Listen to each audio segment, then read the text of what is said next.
Hello everyone and welcome to a new episode of Kickstarter in the current year. In case you missed that happening, last week there wasn't a new episode because I instead released a new deep dive on Daddy Dada. If you haven't checked that out, feel free to go take a look now. But to make up for that, today's episode is going to be a quite special one because I'm going to be talking about multiple projects. I've been talking about Kickstarter for a month now. Specifically about Kickstarter as it is now. And the thing is, when I started, I mentioned, how it felt like Kickstarter had gotten a little bit better, but in many aspects it has gotten worse. And one of the major ones that has really gone downhill recently is through the use of AI generation. Back in the day, a lot of people were convinced that it was very easy to make a project and get money out of it because it was so widely accessible through Kickstarter. What's changed is that now people are more actively believing that and more actively making these terrible projects because they don't have to put any effort into it and instead can just generate these projects with AI. In the previous video, we sort of saw that already with Keepsake. Now, Keepsake, I can't guarantee that it was AI generated, but one thing I failed to mention in that video, which I would like to mention now, is that Kickstarter wants you to mention it if your project uses AI generation. There's a specific section when you're making a project where you can tick a box or something and give an explanation of how you're going to use AI. Keepsake didn't use that. I can't, of course, like I said, guarantee that it was going to use the AI in the final product, but let's be real, it pretty much definitely was. That said, it wasn't the most obvious use of AI, as we will see in the following projects.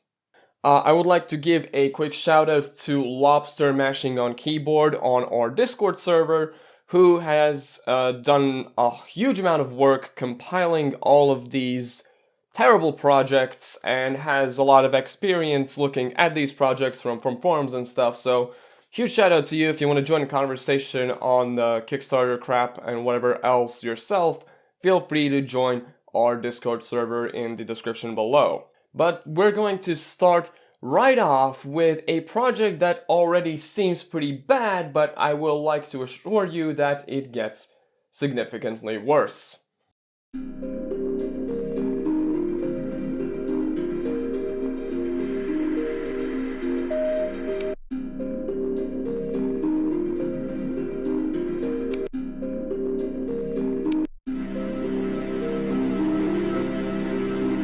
So let's start with the first thing I want to say, which is your project relies on AI for story generation, and you couldn't even be fucked generating something other than a lorem ipsum?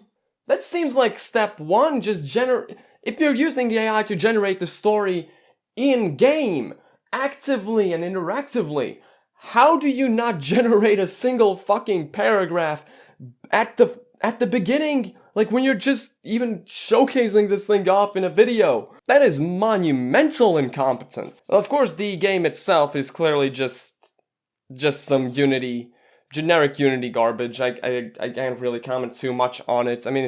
Does it look terrible? No. How many of these assets are just stolen or free assets that this dude found somewhere? I have absolutely no concept for that. I can tell you it doesn't look very exciting, and if the entire concept is just a Unity game where text boxes or whatever will be generated by AI to make it seem more immersive, it's not going to work. It's not going to work as well as someone actually writing this stuff. That's going to be something I'll be saying a lot, where, yeah, you can do this with an AI. It's the easier route to take. It's that you can pump out content infinitely with AI. It's pretty much always going to be significantly worse than if you had someone professionally writing or making art or doing whatever else. Mind you, this project is also not on the cheap side. It is asking for over $300,000 for this, and luckily it's only raised the $1, which is as Lobster Mashing on Keyboard has also informed me, is just something done by a bot that scrubs the entire website and basically gives $1 to people as an advertisement, so... Now, the entire project is extremely bare bones. There's not a lot to look at besides that very basic demo.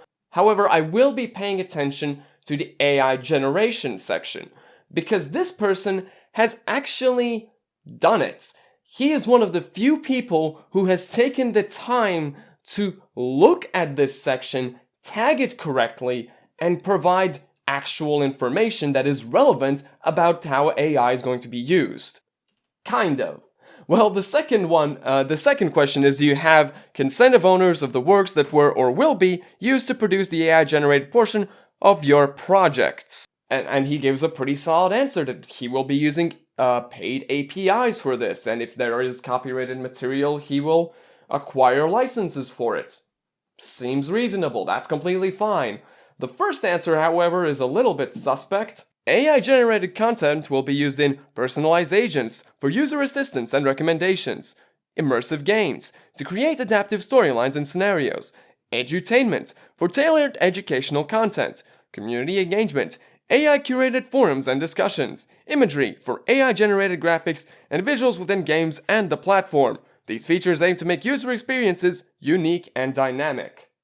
Now, it might just be me, but this section seems so vague and non-specific and robotic that I can't help but feel that this section itself has also been written by an AI, which is of course pretty meta to have your description of how you're going to be using AI be written by an AI, but it's not the worst thing we'll see today. A pretty significant subset of these AI-generated projects have terribly cropped images on them. Why is that? Well, the image generator they use, the AI image generator, well, it spits out an image at a specific resolution, which doesn't fit exactly with the resolution required by Kickstarter. As a result, you get stuff like this, or this, or this. Terrible looking projects. They could have very easily taken this image and spent like 2 seconds in GIMP or Photoshop or Paint.net or freaking Paint itself and could have fixed this problem, but they decided not to because fuck it. Why even put the minimum effort into your goddamn project? Unlock the power of connection. Join us at Talkin' Right, where we turn conversations into adventures, whether you're a young student or a seasoned soul. It feels like there should be more to that sentence, but there isn't. They're asking for a reasonable $2,000. Or it would be reasonable if we had any idea what the fucking project is. I wasn't looking for anything at all when I met you. Actually, I wasn't planning on falling for anyone so soon. But then, I met you. And that was it, I guess. Things just happened. I found you, and I found myself slowly wanting to spend more time with you. It was simple, it was easy, and I think that's how the best relationships begin. Did that help? It didn't help me. Dive into a world where souls intertwine. Explore your wanderlust or share your travel tales. Seek love, friendship, or a deeper connection. Connect with college students from across the globe. Discuss spirituality, books, and more. Overcome loneliness. Find your tribe. It just sounds like they're making like a forum site, but AI has to be involved in some way. I just have no idea how, except for the terrible AI-generated picture, the AI voiceover on the TikTok, which they've just straight up put the TikTok in there with the TikTok logo, and it's definitely very professional, guys. Just as professional as having the AI-generated image in the description, 4 times for some reason. As far as I understand, it's supposed to be some kind of pen pal app game thing where you connect to some random person on the internet and chat with them for $50 a piece, and you only get one of the options for what kind of pen pal you get, from what I understand from these wonderful reward tiers. It's pretty bad. Can you believe that it'll get worse though? This next project is asking for $31,000. It's already raised $253. Don't know where these backers came from, or if there really are people that monumentally stupid on this site. I'm kidding, of course there are. But this project is called Epic Realms Conquest and Unity, which seems to be, from its description, it sounds like one of those generic browser games that are vaguely porn, but they're trying to sell it like something amazing on Kickstarter. And once again, they have the full image. If you look at their profile picture, you will see the full image uncropped because, well, still cropped, but less cropped because for a profile picture, you need a square format as opposed to Kickstarter's, which I believe is 16 by 9. So it's less cropped than the terrible header image. And like I said, it's very obviously AI generated. As we will scroll down, we will see that for some reason they've just put in like 20 random AI generated images. Well, maybe not 20. Maybe that's just too many. But it starts off with this rough-looking medieval man. Then it goes into this medieval couple. And then for two of them, it just gets randomly horny with like this random chick with massive bonkers, sophistication, and technology. And guess what? This project doesn't say anything about using AI generation. It lacks that section entirely. So I'm left to wonder, are they just lying? Are they not going to be using AI or what? Because if they're not going to be using AI, well, what's with all the AI images? And if they are going to be using AI, why aren't you mentioning that? It's pretty fucking obvious. But clearly this is just random cash grab nonsense. They don't need $30,000 for this terrible browser game. It's just another symptom. There's a couple of projects on here that are like in Spanish or German that use, they also use AI generation very clearly, and then don't mention the fact that they're using AI generation, as is with Tony Cookie, Explorando en Sonara. No section for AI generation, header image, AI generated. Eliana, Legacy of the Lost Realm, again, seems fairly obvious this is AI generated. This person did not make this art. But if you look at this person's AI policy, we will find that he's going to create an AI within the game for NPCs' movement and their fighting, detection spots, etc. That is not what Kickstarter is asking about, but good on you, buddy. The next project is only asking for $3,000, and it's already raised $486. It has 8 days to go. It's possible for it to reach the goal. It's unlikely, but it's possible. Out of all of these, this is the one project that immediately looks to be like the most professionally done, with the most promise of something actually coming from it. But I would like to assure you that it's pretty definitely quite deceptive in that, and it's still very terrible. The project is called Unleash Your Inner Detective, AI-Enhanced Murder Mysteries. Welcome to Casedog Interactive, a groundbreaking experience masterminded by a seasoned British police officer, designed to catapult you straight into the nerve center of high-stakes criminal investigations. Picture this. You're engaged in an intense AI-powered interrogation with a suspect. Each question you pose, every nuance in their reply, has the potential to change the course of the entire investigation. I hate this visualization for the AIs. I don't know if they've used... I feel like they've used the same AI that TikTok uses for those AI storytelling things. At least it seems very similar to that. I don't remember the exact name of the AI that TikTok does use, but I suspect it's the same API. Every nuance in their reply has the potential to change the course of the entire investigation. I got caught creaming to my idol, LeBron James. My name is Beljeet Lovecock. You see, this looks pretty cool, right? This looks pretty promising. Hey, you can do this investigation and you can ask questions like that you just think of, and the AI will think of answers, and you can put those answers together to make to figure out what actually happened. Except I have many questions that neither this video nor anything in the description really answer.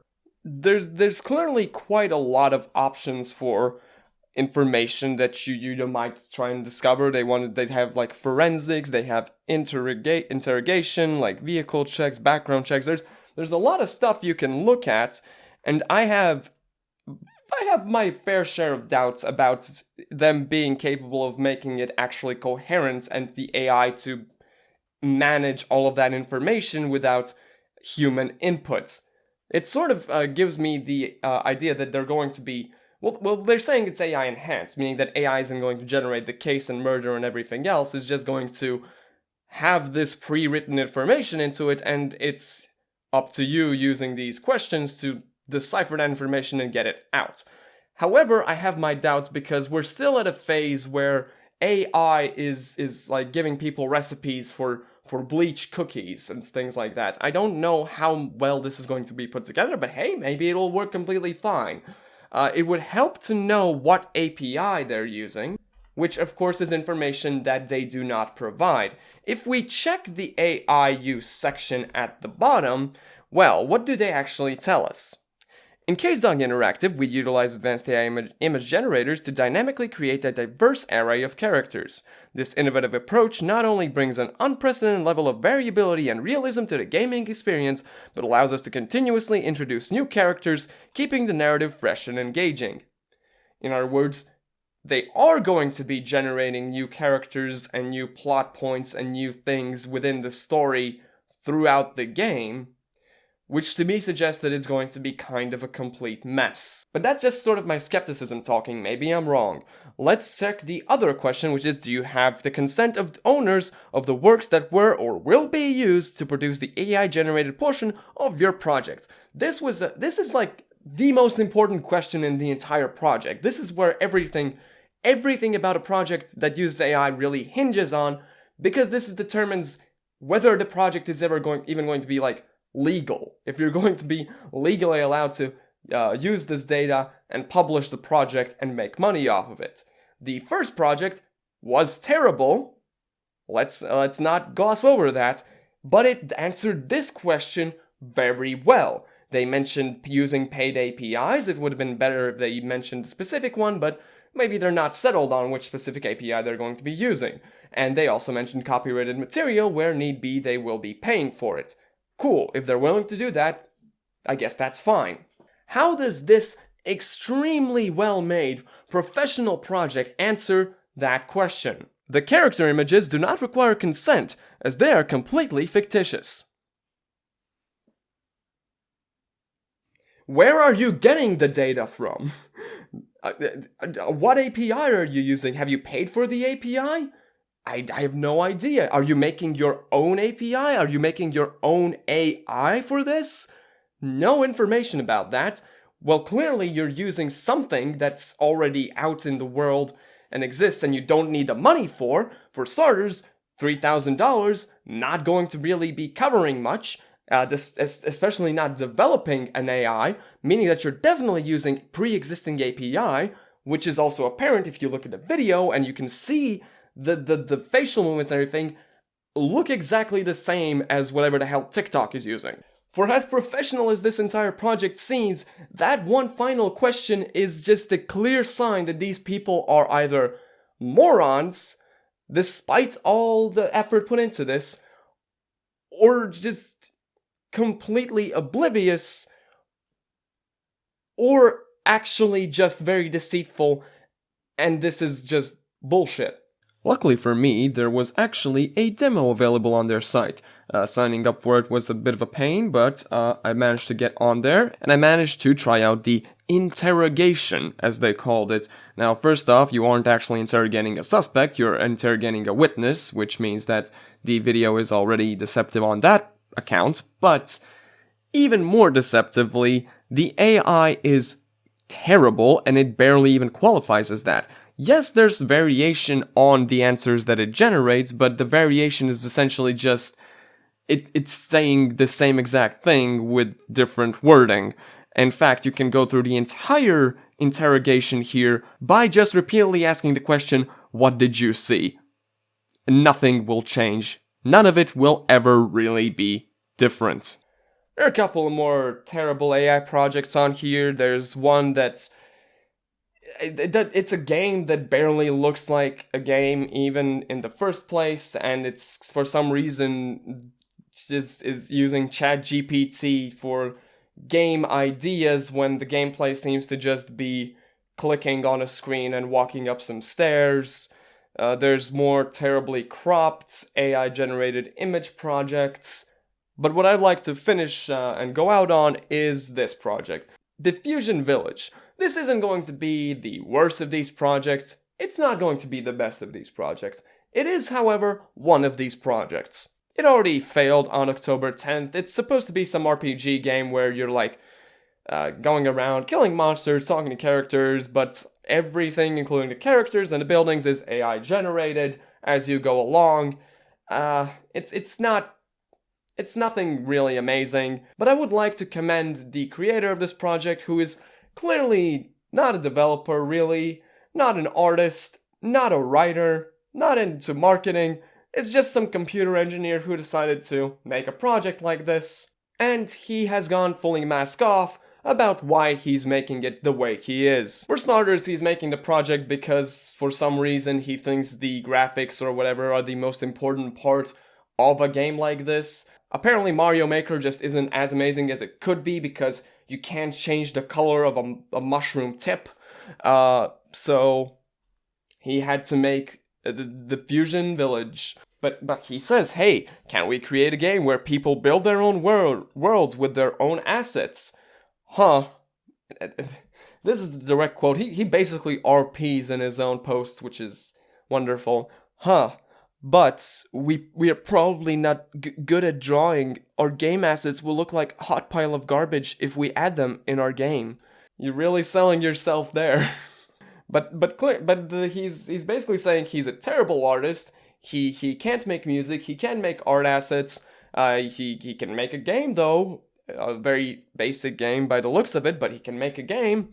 I don't know what you do in it. He says talking about finding monsters and hasn't generated even any monster images. But but at least he's honest. He's honest about why he's making it and why he's not actually making genuine art. He recognizes there's a difference there. That said, he talks a lot about AI generating like structures and characters and things like that.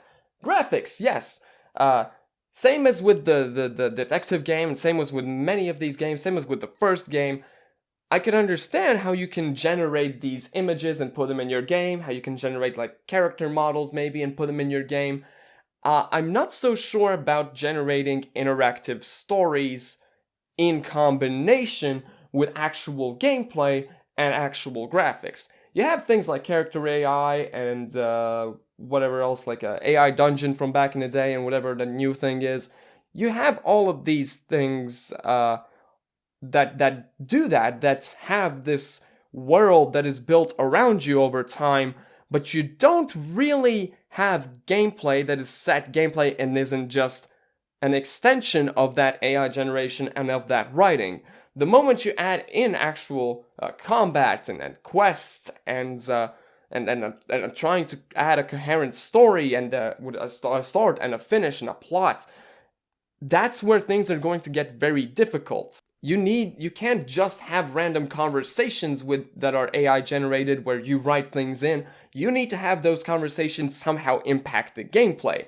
Which, if this guy wants to do that, he's severely underestimating how much work that is going to be. Because you have to account for a billion different things that can come out of any conversation with a character. Meanwhile, if your conversations aren't fully AI-generated and AI-driven and whatever else, and these are all pre-written things, well, then the only thing that is really being generated are the graphics, in which case he's severely overestimating how important to a game it is that you can make your the fire temple look slightly different, or have a random dragon with a fire breath peering out of it sometimes and sometimes not. That is not what makes a good video game. Overall, there's clearly a very unfortunate trend on Kickstarter when it comes to AI stuff. It's the new version of just grabbing an image off of Google Images, just crusty JPEG, and slapping it into a project and writing up some please give money stuff, but instead you're generating an AI image, generating the description, and asking for a couple $1,000s to do nothing. That's going to be doing it for this episode. As you can see, the quality should have gone slightly up on this one because I have an actual camera now. I'm still figuring out lighting stuff that's going to improve it even more. If you haven't seen it, on my second channel, I have started a new series with some friends. It's a Minecraft series, but for the most part, Minecraft is just what I have on in the background while I ramble about things I want to ramble about. So if you have any interest in me talking about things, including stuff from the main channel videos, feel free to go take a look at that. But for now, thanks for watching. Remember to leave a like and share the video around if you want, and I'll be seeing you next week, except I'll be actually recording it before that because I will be at a convention, so next week's weekend's videos are going to be pre-recorded ones. That's just a heads up. There is a thought that troubles certain men at a certain point in their life. The thought of legacy.